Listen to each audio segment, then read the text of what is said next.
శ్రీమాత్రే నమః.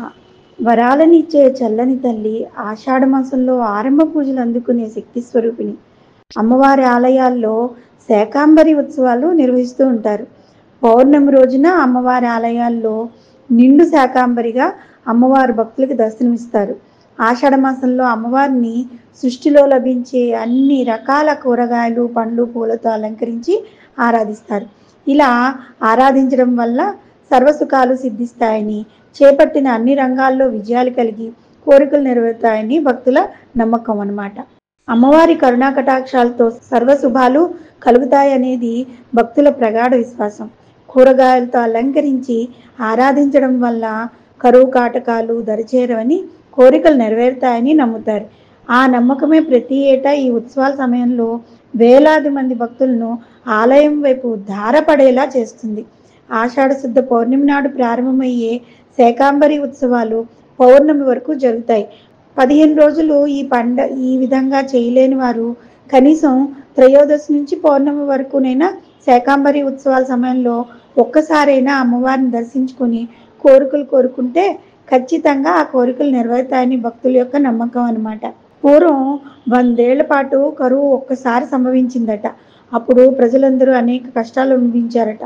అలాంటి సమయంలో అమ్మవారిని వేడుకుంటే తన శరీర భాగాల నుంచి ధనధాన్యాలు, కూరగాయలు, అన్నపానీయాలు అమ్మవారు విడిచి ప్రజల కష్టాలను తీర్చిందని చెప్తూ ఉంటారు.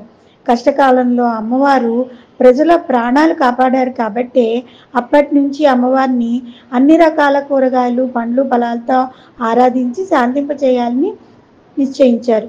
అప్పటి నుండి ఈ శాకంబరి ఉత్సవాలు ఆనవాయితీగా కొనసాగుతున్నాయి.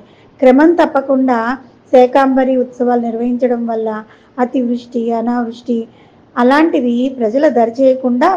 ప్రజల దరిచేరనీయమని ఆలయ అర్చకులు కూడా నమ్ముతున్నారు. పాడ్యమి రోజు ప్రారంభమైన శాకంబరి ఉత్సవాలు 21వ తేదీ పౌర్ణమితో ముగుస్తాయన్నమాట. పక్షం రోజుల పాటు 15 అవతారాల్లో అమ్మవారి అనుగ్రహం కలుగుతుంది.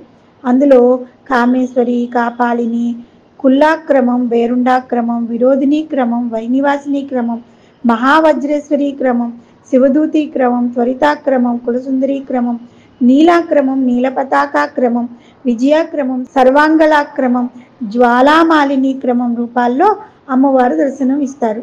చివరి రోజు ఆషాఢ శుద్ధ పౌర్ణమి రోజు సంపూర్ణ శాకంబరిగా అమ్మవారు దర్శనమిస్తారు. కేవలం సేంద్రియ ఎరువులతో మాత్రమే పండించిన కూరగాయలు, ఆకుకూరలను మాత్రమే అమ్మవారికి నైవేద్యంగా సమర్పిస్తారు. ఈ ఉత్సవాలకు చాలా ప్రసిద్ధి ఉండడం వల్ల విఐపీలు, ప్రముఖులు కూడా అమ్మవారిని దర్శించుకుని పరవశించిపోతూ ఉంటారు.